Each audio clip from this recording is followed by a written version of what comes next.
Diagnosing trigeminal neuralgia in a young patient can sometimes be a little bit more difficult because medical textbooks tell you that trigeminal neuralgia doesn't happen in people under the age of 50. When Allison was first diagnosed, she was a bit of a rarity.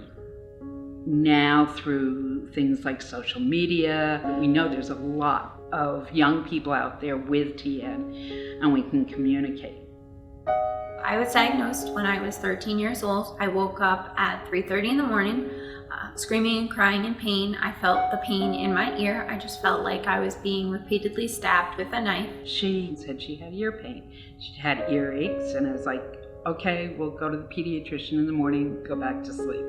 I went to the pediatrician the next day, and they diagnosed me with ear infections and a sinus infection. So I was placed on antibiotics, and the infections were clearing up, but the pain was not going away. I called the pediatrician saying she's really having bad pain.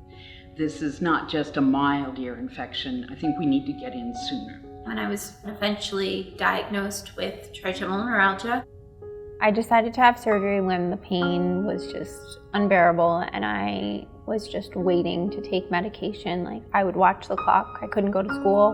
And then I think we decided that it was time for me to go try something else and have surgery.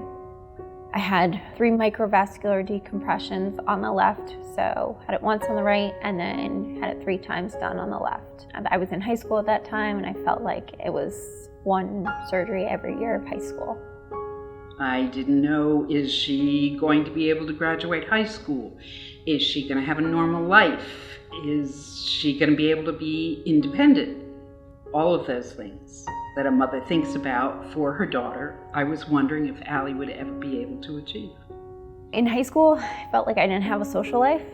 I had a really close group of friends when I was in middle school, and I think when I got sick, they all got scared. It was really hard because people didn't get it. And I wouldn't expect 13, 14-year-olds to understand trigeminal neuralgia.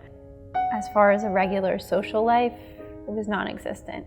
I didn't go to my junior prom. Any of the typical things that a high schooler would do, I couldn't do. I feel like it took my life away from me. People told me I wasn't going to graduate high school. People told me I wasn't going to graduate college. That just made me more determined to be like, watch me, I'll do it. So I went to college. When I was looking for colleges, I chose smaller schools, close to home. I had my last surgery when I was supposed to be a junior in college. Took a semester off and had the surgery and then was able to go back and finish school and graduate. I have pain every day.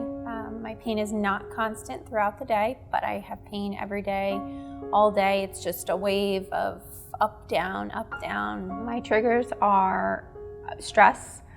If my sleep schedule changes, so if I stay up really, really late, my body realizes it and I pay for it the next day. If I have something cold in my mouth, so like ice cream in my mouth, I can't eat ice cream. Cold wind or wind on my face is a trigger. Or if I get sick, if I get a sinus infection, it takes me a good month probably to recover from the pain. I do take medication for the pain. I'm on anti-seizure medications to help the pain, but it doesn't make the pain go away. It's still there. Ever since I was younger, I knew I wanted to be a special ed teacher. I had people tell me, no, don't do it. It's a lot of stress. You need a job that isn't stressful. I wasn't giving in. I wanted to be a special ed teacher. That was my dream since I was younger. I want to be there for my kids. I love my job, but there are some days where I know it's better if I'm not there because I'm not going to be useful. It's really great that I have other staff members in my room that they understand what trigeminal neuralgia is, and they understand my pain. So if I just text them and say, I'm not going to be in, they get it. My mom and my sister and my husband have been very supportive. I feel like I put my mom through a lot when I was younger, but I just need to call and vent. I'm just frustrated that Deanne is stopping me from doing things. She's there. If she's having either a bad time or an attack, if she's going to be admitted to the hospital in an emergency room, I'm going to be there. My husband is good that if things need to be done, like if I can't make dinner, he can make dinner. He's just there. He gets it that it's unpredictable. I can't control it. So there are days where I'm angry that I have Tian. If I can't get my pain under control, like if it's just not coming back down, it's very, very frustrating. It makes you want to give up, but I'm very stubborn and I'm not going to let Tian win. She's incredibly resilient.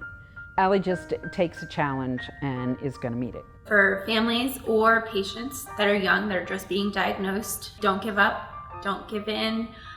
You may not get the correct treatment right away. You may not get a doctor that is willing to treat you right away. You have to educate yourself, educate others around you. You need to stay on top of everything, and you need to be very selective with the doctors. You need to go to the people who really do understand Tia. And reach out to other people, because this disease can be so isolating. You can think you're crazy, you can feel so alone, but if you talk to someone, whether it be online or on the phone, something just so that you don't feel so alone.